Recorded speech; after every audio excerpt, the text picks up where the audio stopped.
children, are you ready for today's story? Let's take a deep breath together and get ready to discover something amazing. He is alive! John 20. It was Friday evening when Jesus' lifeless body was carefully laid in a tomb nestled in a quiet garden. The next day was the Sabbath, a day of rest. For Jesus' friends and followers, it was a day filled with sorrow, silence, and disbelief. Their beloved teacher, the one they believed was the Son of God, was gone. As soon as the Sabbath ended, some of the women who had followed Jesus began preparing spices and perfumes to honor his body. Mary Magdalene, restless with grief, rose early while it was still dark and made her way to the tomb. To her shock, the heavy stone that sealed the tomb had been rolled away. Fearing the worst, she ran to tell Peter and John, "They've taken the Lord out of the tomb, and we don't know where they've put him." Peter and John dashed to the garden. John arrived first and bent down to look inside. He saw the linen cloths lying there but didn't go in. When Peter caught up, he stepped inside and saw not only the linen but also the cloth that had been around Jesus' head, neatly folded by itself. John followed him in, and as he looked around, it suddenly made sense. Jesus had risen, just as he said. Still puzzled, the two disciples returned home, but Mary stayed behind, tears falling freely as she stood near the tomb. As she wept, she stooped to look inside and saw two angels dressed in white, sitting where Jesus' body had been. "Why are you crying?" they asked. "They've taken my Lord away," she replied, "and I don't know where they've put him." Just then, Mary turned and saw a man standing nearby. Thinking he was a gardener, she said, "Sir, if you have taken him, please tell me where you put him, and I will go get him." "Mary," the man said softly. She froze. That voice, she knew it. "Teacher," she cried, turning fully to face Jesus, alive and standing before her. "Go to my brothers," Jesus said gently, "and tell them I am returning to my Father and your Father, to my God and your God." With joy overflowing, Mary ran to the disciples and announced the news that would change the world. "I have seen the Lord." Thanks for listening, and don't forget to share your lessons with your friends. I will see you next time for another fantastic story.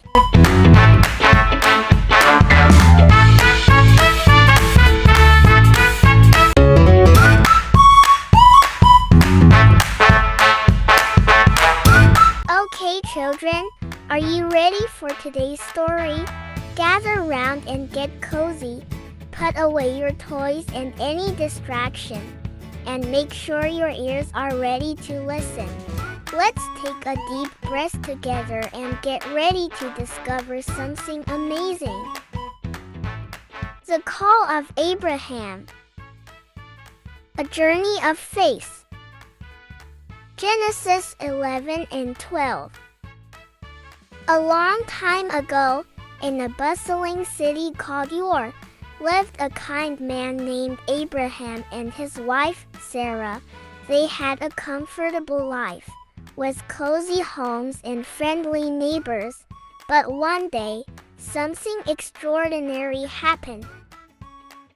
God spoke to Abraham and said, "Pack up your things and leave your home.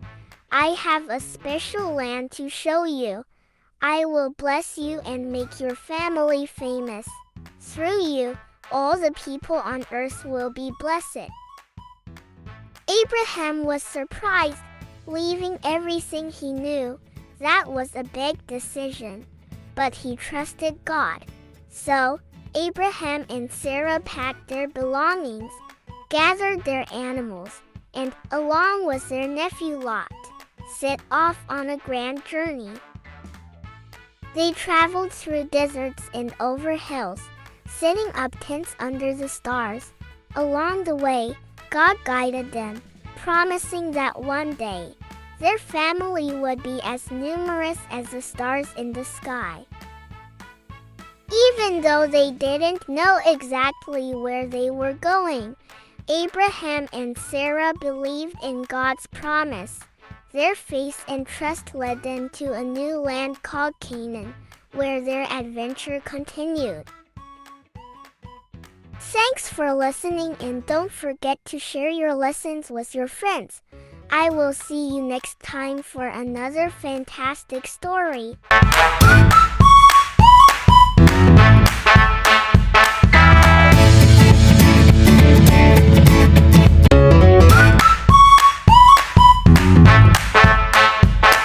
Okay, children, are you ready for today's story? Gather round and get cozy. Put away your toys and any distraction, and make sure your ears are ready to listen. Let's take a deep breath together and get ready to discover something amazing. Abraham's selflessness. Genesis 13. Abraham and his nephew Lot continued their journey until they reached the land of Canaan. Abraham didn't settle in one place for long. He moved from one area to another, always searching for fresh water and green grass for their animals. Everywhere they went, Abraham made time to stop and thank God for guiding and helping him since he left his home in Ur. God kept his promise and blessed Abraham, making him very rich. He had many sheep and goats, and so did Lot. In fact, they had so many animals that the grass in each area was quickly eaten up, and they had to keep moving to find new pastures. Whenever they arrived at a new place, their servants would rush to get water from the wells. This often led to arguments between Abraham's and Lot's herdsmen, each wanting the best for their master's flocks. One day, Abraham said to Lot, "We shouldn't let our families fight. We have too many animals to stay together. Let's separate and go different ways." Even though Abraham was older and had the right to choose first, he kindly said, "Lot, look around and choose the land you want. I will go the other way." Lot looked around and saw the lush, green valley of the Jordan River. It looked much better than the dry hills to the west. So he chose the valley and moved there with his family and animals. After Lot left, God spoke to Abraham, saying, "Look around you in every direction. All the land you see, I will give to you and your descendants forever." With God's promise in his heart, Abraham moved to a new place, built an altar, and thanked God. Abraham showed kindness and generosity by letting Lot choose first. This teaches us that being unselfish and trusting God can lead to greater blessings. Thanks for listening, and don't forget to share your lessons with your friends. I will see you next time for another fantastic story.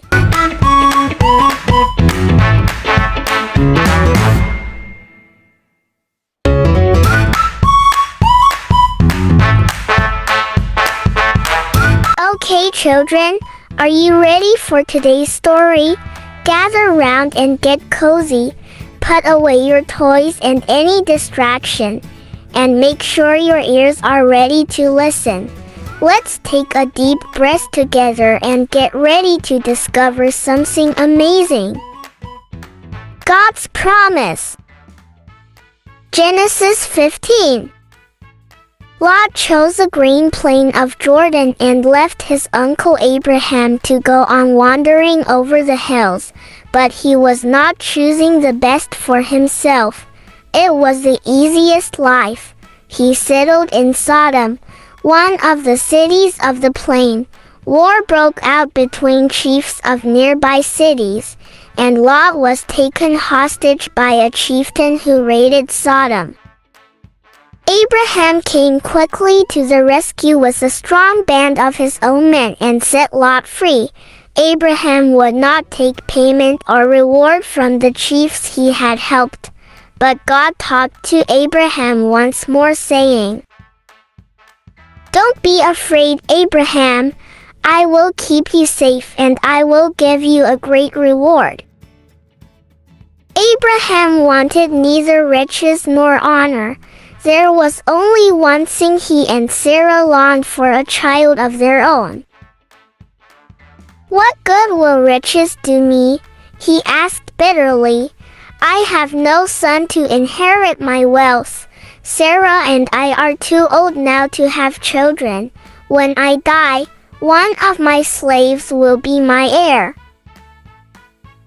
"Come outside your tent," God told him, "and look up at the sky." Abraham went out into the evening air. The night was bright with stars. "Can you count those stars?" God asked. "I promise that you will have as many descendants as there are stars in the sky. I am the God who brought you out of Ur. I will be your God and your children's God forever. I am going to give you and Sarah a son, and I will give you this country for his descendants to live in." Although God's promises sounded impossible, as Abraham stood there in the velvety darkness, he believed with all his heart that God would keep his word. God was glad that Abraham trusted him. He accepted Abraham because he put his whole faith in God. Thanks for listening, and don't forget to share your lessons with your friends. I will see you next time for another fantastic story.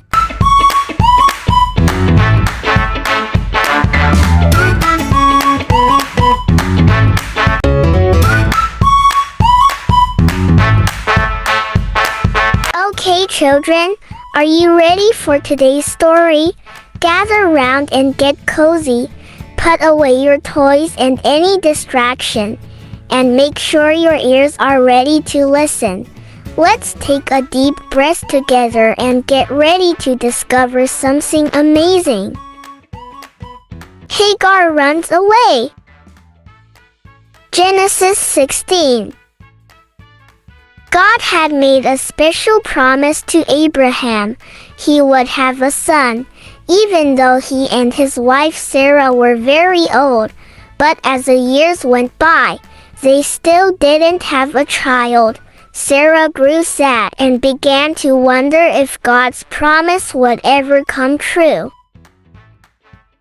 One day, Sarah had an idea. She remembered that in her country, it was common for a servant to have a child for her mistress. So she said to Abraham, "Take my servant Hagar as your wife. Maybe she can have a child for us." Abraham agreed, and soon Hagar was expecting a baby. But then, things started to go wrong. Hagar began to act proud and looked down on Sarah. Sarah felt hurt and angry. She treated Hagar harshly, and Hagar became so unhappy that she decided to run away. Hagar wandered into the hot, dry desert. She was tired, Thirsty and scared, she sat down by a spring of water, not knowing what to do next. Then, something amazing happened. An angel of God appeared to Hagar and spoke kindly to her. "Hagar, where have you come from, and where are you going?" the angel asked. "I'm running away from my mistress, Sarah," Hagar replied.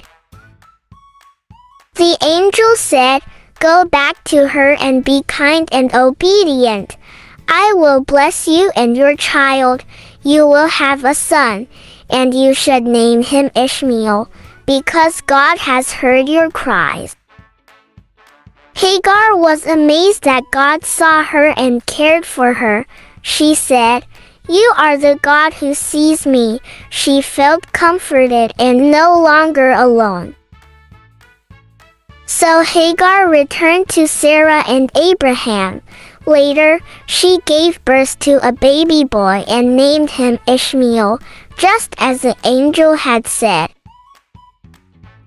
The moral lesson of this story is that when we feel alone or mistreated, God sees us and cares for us. He listens to our cries and is always there to help us. Thanks for listening, and don't forget to share your lessons with your friends. I will see you next time for another fantastic story.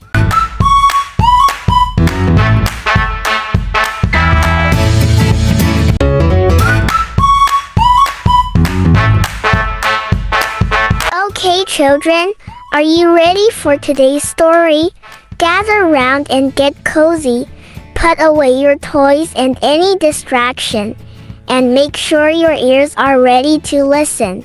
Let's take a deep breath together and get ready to discover something amazing. The special visitors. Genesis 18. One day, Abraham was sitting at the opening of his tent while Sarah tried to keep cool inside. The midday sun was beating down. Abraham looked up and was surprised to see 3 men coming. People did not usually travel at this hottest time of the day. Abraham ran to meet them, knowing that they would need shade and water. "Please stop and rest," he invited them. "Sit under this tree while I fetch you water to drink and wash with."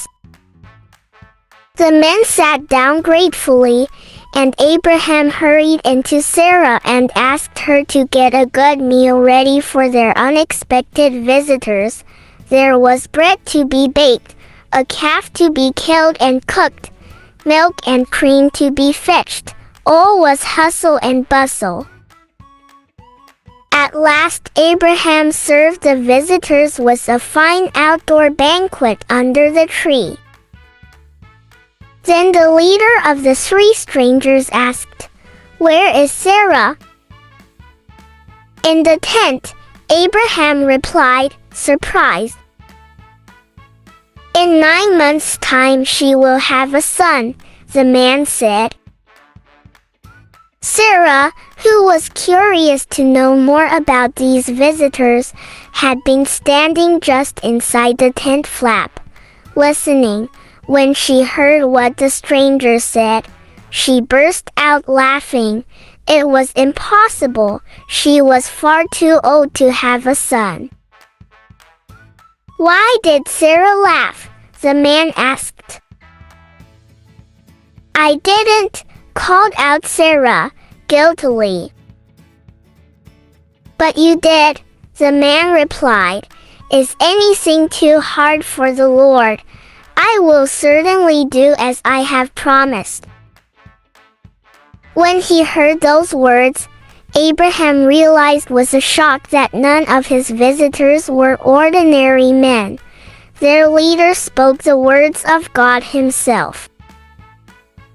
Thanks for listening, and don't forget to share your lessons with your friends. I will see you next time for another fantastic story.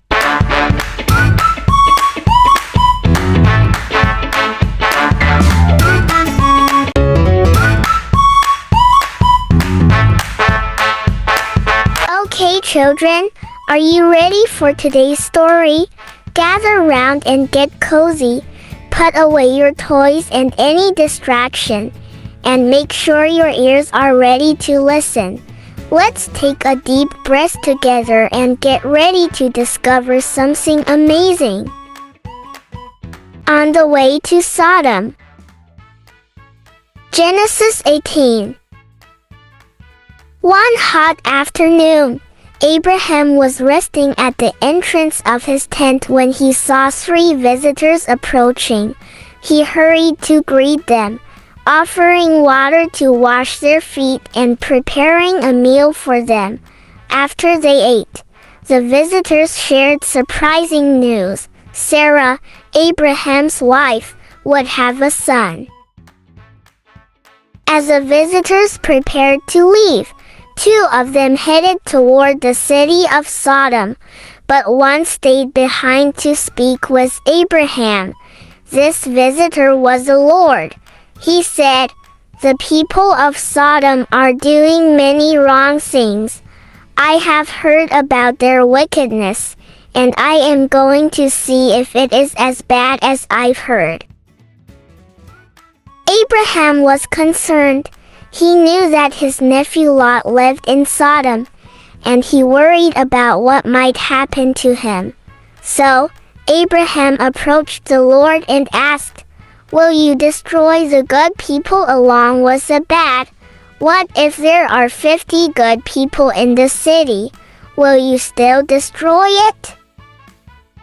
The Lord replied, "If I find 50 good people in Sodom, I will spare the whole city for their sake."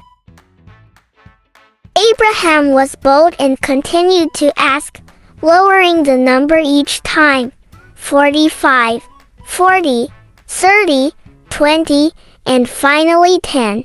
Each time, the Lord agreed that if that number of good people were found, he would not destroy the city. After their conversation, the Lord went on his way, and Abraham returned to his tent, trusting in God's justice and mercy. The lesson of the story is that Abraham showed great courage by speaking up for others, even when it was difficult. God listens when we pray for others, and he values justice and mercy. Thanks for listening, and don't forget to share your lessons with your friends. I will see you next time for another fantastic story.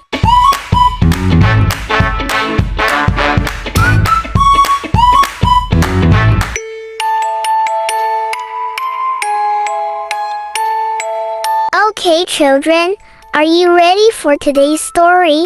Let's take a deep breath together and get ready to discover something amazing.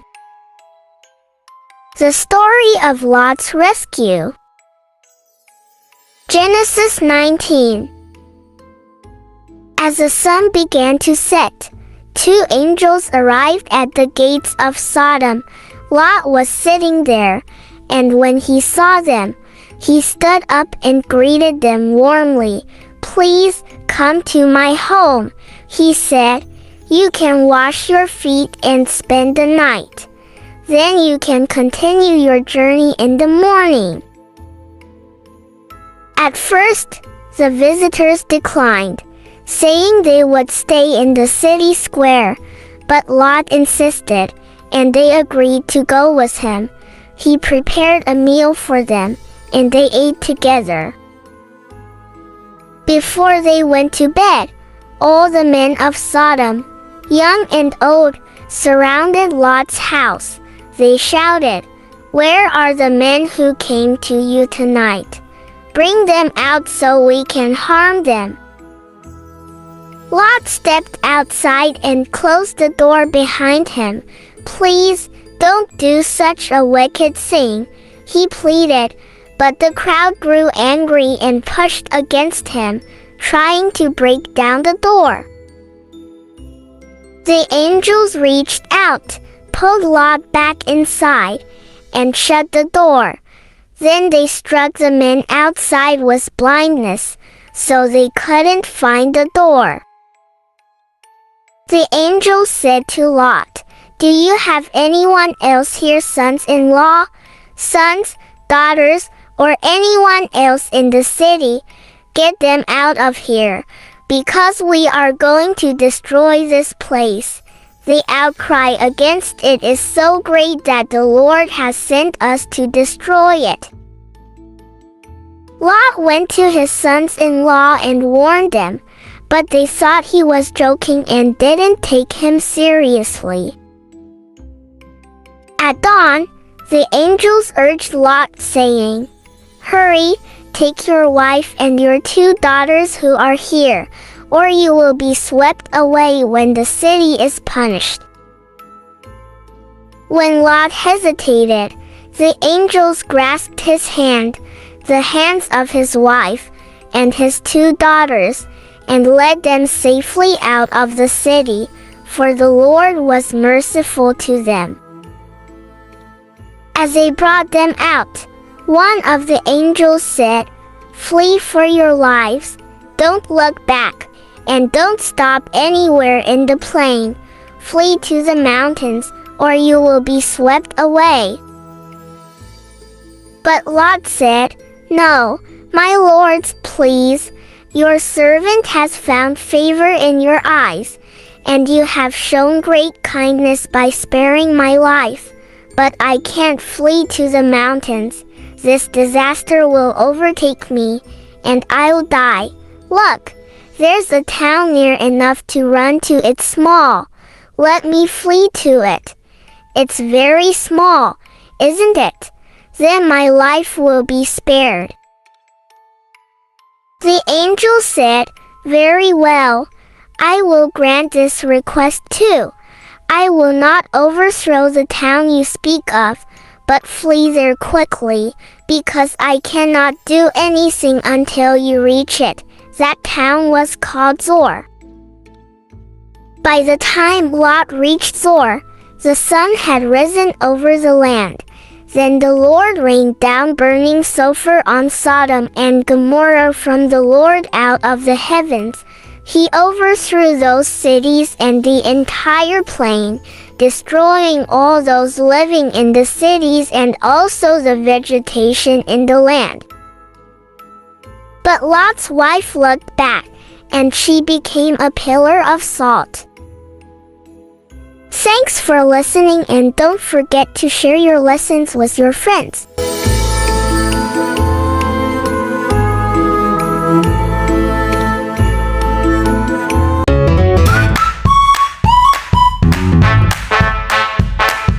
Okay, children, are you ready for today's story? Gather round and get cozy. Put away your toys and any distraction, and make sure your ears are ready to listen. Let's take a deep breath together and get ready to discover something amazing. The birth of Isaac. Genesis 21. Many years had passed since God first promised Abraham and Sarah that they would have a child. They had waited patiently, trusting in God's word. Even as they grew older, Abraham was now 100 years old, and Sarah was 90. Then, just as God had said, a miracle happened. Sarah became pregnant. At the exact time God had foretold, Sarah gave birth to a healthy baby boy. She was filled with joy and laughter. "God has brought me laughter," she exclaimed, "and everyone who hears about this will laugh with me." Abraham and Sarah named their son Isaac, which means he laughs, a reminder of the joy his birth brought and the laughter that had once come from disbelief. When Isaac was 8 days old, Abraham circumcised him, following God's command. This act was a sign of the covenant between God and Abraham's descendants. As Isaac grew, he brought even more happiness to his parents. On the day he was weaned, Abraham held a great feast to celebrate this milestone. Friends and family gathered, rejoicing in the blessings God had bestowed upon Abraham and Sarah. However, not everyone shared in this joy. Sarah noticed that Ishmael, the son of Hagar the Egyptian, was mocking Isaac. Concerned for her son's well-being and future, Sarah said to Abraham, "Get rid of that slave woman and her son, for that woman's son will never share in the inheritance with my son Isaac." This deeply distressed Abraham, as Ishmael was also his son, but God reassured him, saying, "Do not be so distressed about the boy and your slave woman. Listen to whatever Sarah tells you, because it is through Isaac that your offspring will be reckoned." God also promised to make Ishmael into a great nation, for he was Abraham's offspring. Early the next morning, Abraham provided Hagar and Ishmael with food and water and sent them on their way. They wandered in the desert of Beersheba, but God was with them, ensuring their survival and future. The story teaches us that God's promises are always fulfilled, even when they seem impossible. Abraham and Sarah's story teaches us the importance of faith and patience. Trusting in God's timing brings joy and blessings beyond our imagination. Thanks for listening, and don't forget to share your lessons with your friends. I will see you next time for another fantastic story.